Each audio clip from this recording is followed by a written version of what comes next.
नमस्कार, मैं आरती सिंह। देख रहे हैं आप न्यूज 11 भारत। दिवंगत शिक्षा मंत्री का पार्थिव शरीर सड़क मार्ग से उनके पैतृक गांव अलार को ले जाया जा रहा है। गोला, पेटरवार, जैना मोड़, फुसरो होते हुए सिंगारी बीएड कॉलेज परिसर में आयोजित श्रद्धांजलि सभा में उनका पार्थिव शरीर लाया जाएगा और इसके बाद दामोदर घाट पर राजकीय सम्मान के साथ उनका अंतिम संस्कार किया जाएगा।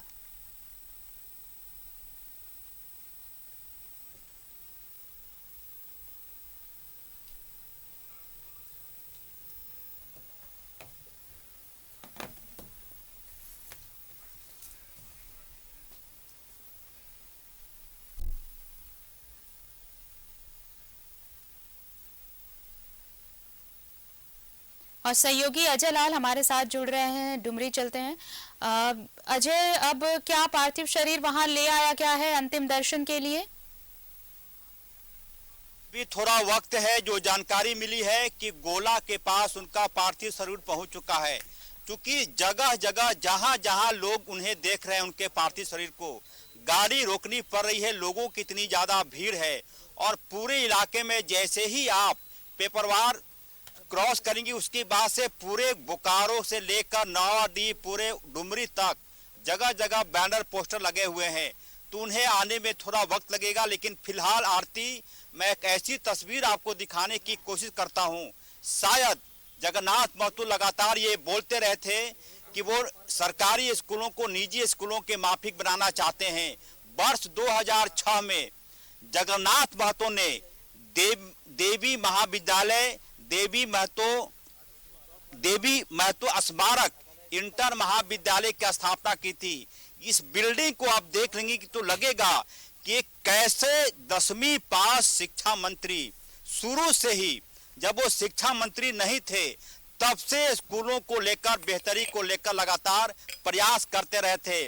और जब यहाँ मैं आया तो एक जानकारी यह मिली कि शायद जगन्नाथ महतो अपने भतीजे की शादी में 12 मार्च को बोकारो आए थे और शायद उस वक्त उनकी अंतरात्मा ने ये जवाब दे दिया था अपने एक सहयोगी से। वो बता रहे थे कि अब वह नहीं बचेंगे। शायद ईश्वर ने उन्हें कॉल कर दिया था। दिनेश प्रसाद जी हैं, नावाडीह प्रखंड झारखंड मुक्ति मोर्चा के अध्यक्ष। बिल्कुल, क्या नाम बताया सर? दिनेश प्रसाद महतो जी। गणेश प्रसाद महतो, माफ कीजिएगा। क्या जगन्नाथ महतो 12 मार्च को आपसे बोल रहे थे? वही बोल रहे थे कि देखिए मुखिया जी, आप लोग संभालिए क्षेत्र को और ध्यान दीजिए, अब हम लगता है कि नहीं बचेंगे। ऐसी बात उन्होंने ऐसी बात हमारे साथ। ये कब की बात है? ये आए थे जब शादी में, तभी बात हुआ था। भतीजे की शादी जी। तो आपने पूछा नहीं कि दादा ऐसा क्यों बोल रहे हैं? हम लोग तो बहुत बोले कि ऐसा बात नहीं है। भगवान जिस समय आपको ये करने का था वो ठीक हो गया, आप ठीक हो जाएंगे धीरे धीरे। आप थोड़ा दौड़ने धूपने कम कीजिए। लेकिन नहीं मानते थे वो। ये एहसास उन्होंने एहसास करा दिए थे।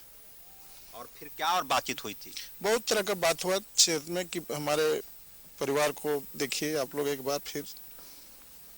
राजू अभी थोड़ा मैच्योर्ड नहीं है, अंडर एज है अभी उनको। और आरती, जब बातचीत हो रही थी 12 मार्च को जगन्नाथ महतो के भतीजे की शादी थी और उस रात जगन्नाथ महतो की तबीयत बेहद ही खराब हो गई थी और उसी वक्त बोकारो से स्पेशल एम्बुलेंस करके उन्हें रांची ले जाया गया था। वो रात 2 बजे का वक्त था और उसके बाद पारस हॉस्पिटल भी गए थे। डॉक्टरों ने आराम करने की सलाह दी थी और ये तमाम यहाँ के प्रिंसिपल हैं। और एक चीज मैं और दिखाने की कोशिश कर रहा हूँ प्रिंसिपल सर के साथ ही, जिस कॉलेज में मैं हूँ वो कॉलेज जगन्नाथ महतो ने न सिर्फ स्थापना की थी, सिर्फ पढ़ाई नहीं होती यहाँ, बल्कि यहाँ के बच्चे टॉपर हो रहे हैं। अपने सहयोगी के माध्यम से आपको दिखाने की कोशिश कर रहा हूं कि जगन्नाथ महतो के बारे में कई बार ऐसे लोग बोलते थे कि 10वीं पास व्यक्ति शिक्षा मंत्री कैसे बन गया। ऐसे बन गया था। 2006 में उन्होंने सपना देखा था कि बोकारो में एक ऐसा इंटर कॉलेज होगा जो सिर्फ टॉपर देगा। करुणा कुमारी 90%, कविता कुमारी 89, निशांत कुमार 89, मोहित कुमार 87, उसके बाद से तमाम छात्र छात्राएं। यहाँ के प्रिंसिपल दिनेश प्रसाद जी हैं। सर, टॉपर को देखकर जगन्नाथ महतो क्या बोलते थे? टॉपर को देख के जगन्नाथ माता बोलते थे कि और बढ़िया से आप लोग कीजिए ताकि सीबीएसई की टक्कर में आप ला सकते, कम से कम 95 से 96% तक पहुंचा दीजिए, तो हम समझ जाएंगे कि हमारा जो सपना था यहाँ के बच्चों के भविष्य के बारे वो पूरा हो रहा है। तो सर हम लोग निरंतर प्रयास कर रहे हैं, 90% लाए, हम लोग कोशिश कर रहे हैं कि उनके सपना को एकदम एक एक करके पूरा करें। और इसी के तहत हम लोग अभी स्मार्ट क्लास की व्यवस्था किए हुए हैं और इस साल स्मार्ट क्लास भी चालू हो जाएगी हमारे, और एक अपना हॉस्टल भी है, वही हॉस्टल दिए थे। और आरती, जिस कॉलेज में मैं, जिस इंटर कॉलेज में मैं हूँ, वहाँ के लोग के बारे में, यहाँ पर बच्चों को यदि कोई छात्र गरीब है, कोई छात्राएं गरीब है, उन्हें मुफ्त शिक्षा दी जाती थी। तमाम शिक्षक लोग भी यहाँ मौजूद हैं। सर क्या कहना चाहेंगे? जगन्नाथ महतो यहाँ पर आते थे जब कभी वो अपने डुमरी विधानसभा से जाते थे, क्या आप लोगों को सलाह देते थे? सर मैं माननीय संस्थापक जी को बहुत करीब से शिक्षा के प्रति जो उनका जागरूकता था उसके बारे में देखा हूँ। उनकी एक घटना मुझे याद है सर, इस संस्था का 1 वर्ष अनुदान किसी कारणवश रुका था, तो हम और हमारे पूर्व प्राचार्य चंद्रिका सर उस संबंध में बराबर उनसे हम संपर्क में थे। तो उन्होंने डायरेक्ट वहाँ डायरेक्टर से बात करके रखा था और बोला कि प्रिंसिपल साहब आप इतना समय में आइए, और थोड़ा सा हम लोग को जाने में विलम्ब हुआ, जिसको लेकर के माननीय मंत्री जी हम लोग को बोले कि प्रिंसिपल साहब जब मैं बात करके रख दिया हूँ तो आपको समय पे आना चाहिए था। ये चीज दर्शाता है कि उनका संस्था के प्रति कितना लगाव था। और भावुक भी हो रहे आरती, चूंकि मुझे भी इस बात की कभी मैंने भी कल्पना नहीं की थी कि शिक्षा मंत्री के दिवंगत होने का कवर मुझे कवर करने पड़ेंगे। जब से वो शिक्षा मंत्री बने थे उसके बाद से लगातार रिपोर्टिंग हुई थी, कैसे नेतरहाट को बेहतर करना है, कैसे मॉडल स्कूल बनना है, और शायद इस बिल्डिंग को आप देखेंगे यहाँ किसी चीज की कमी आपको नहीं दिखाई पड़ेगी। आज राजकीय शोक है, स्कूलों में छुट्टी कर दी गई थी, लेकिन पूरी तरह से क्या क्या इस स्कूल में मौजूद है। सबसे पहले देखेंगे संस्थापक जगन्नाथ महतो, इस स्कूल की विशेषताएं क्या है? कला, विज्ञान, वाणिज्य की पढ़ाई होती है, अनुभवी शिक्षक हैं, स्मार्ट क्लास की व्यवस्था है, ये सरकारी इंटर कॉलेज आरती, तीनों संकाय में कंप्यूटर क्लास की व्यवस्था है, एसटी छात्रों की सुविधा है, 100% छात्रवृत्ति की सुविधा है।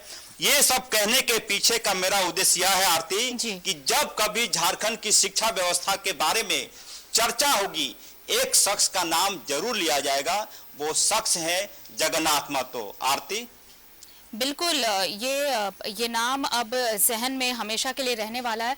और देखिए जिस तरह से जो भीड़ वहां नजर आ रही है अजय, आप देखिए कि हर कोई बस एक आखिरी बार उन्हें देखना चाहता है, उनके दर्शन करना चाहता है, और ये तादाद बताती है, लोगों की भीड़ बताती है कि वो वहाँ जो जनता है उनके बीच वो कितने लोकप्रिय थे, कितने एक कनेक्शन की बात होती है, मास कनेक्टिविटी की बात होती है किसी भी नेता में, तो वो कनेक्टिविटी ये इस वक्त जो भीड़ जमा हो रही है वो देखने को मिल रही है अजय।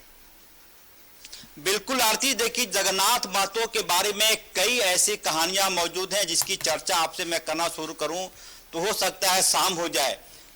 डुमरी विधानसभा क्षेत्र का कोई व्यक्ति आपसी विवाद को लेकर पुलिस थाने नहीं जाता था आरती। जब कभी कोई विवाद होते थे जगन्नाथ महतो मौजूद होते थे, प्रखंड के मुखिया होते थे, 2-4 बुद्धिजीवी होते थे, शिक्षक होते थे, और मामले को सुलझा लिया जाता था। तमाम लोग यहाँ पे तमाम चेहरे आप देख पा रहे होंगे, तमाम चेहरे इसलिए गमगीन हैं कि जगन्नाथ महतो के रूप में उनके सामने एक अभिभावक हुआ करता था। होंगे पॉलिटिशियन जगन्नाथ महतो, होंगे विधायक जगन्नाथ महतो, होंगे शिक्षा मंत्री जगन्नाथ महतो, लेकिन डुमरी के क्षेत्र के लिए जगन्नाथ महतो कस्टोडियन थे। किसी के घर में कोई समस्या है, जगन्नाथ महतो अपने विवेकाधीन कोटे से पैसा भेज देते थे।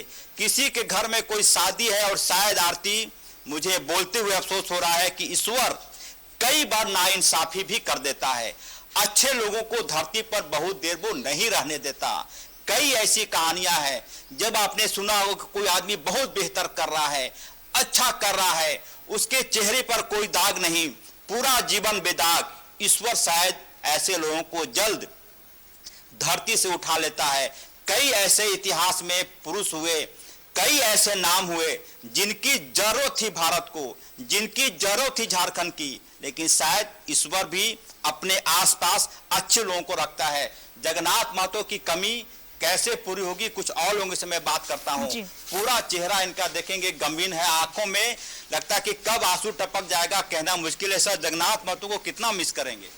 बहुत, जिस तरह भगवान को जितना मिस लोग करते हैं उससे कहीं ज्यादा, क्योंकि जगन्नाथ महतो एक मंत्री नहीं, वो हमारे गार्जियन स्वरूप थे। हम लोग शुरू से, जब से हम लोग सहायक अध्यापक में हो, शुरू से जब अपारा शिक्षा नावाडी का सेक्रेटरी, नावाडी ब्लॉक के पैरा शिक्षक के सचिव हमारे साथ हैं और इन्हीं के समस्या के समाधान के लिए रात में 12 बजे के बाद 12:45 बजे शिक्षा मंत्री रामेश्वर राव के आवास पर गए थे। और ये तमाम कितने लोग पैरा शिक्षक हैं यहाँ पर? आप अकेले आए हैं? चलिए, ये सिलसिला अभी थमने वाला नहीं अजय। इंतजार बस हो रहा है कि पार्थिव शरीर कब लाया जाएगा ताकि उनके अंतिम दर्शन होंगे और फिर पैतृक गांव में पूरे राजकीय सम्मान के साथ उन्हें अंतिम विदाई दी जाएगी। हम वो भी तमाम तस्वीरें पहुंचाएंगे अपने दर्शकों तक। आप बने रहिए। फिलहाल शुक्रिया तमाम तस्वीरें साझा करने के लिए। तो शिक्षा मंत्री जगन्नाथ महतो जो अब हमारे बीच नहीं रहे, आज पूरे राजकीय सम्मान के साथ उनके पैतृक गांव अलारगो में उन्हें अंतिम विदाई दी जाएगी और सड़क मार्ग से उनका पार्थिव शरीर लाया जा रहा है और वहां पर लोगों की भीड़ उमड़ पड़ी है अपने नेता के एक दर्शन के लिए, आखिरी दर्शन के लिए।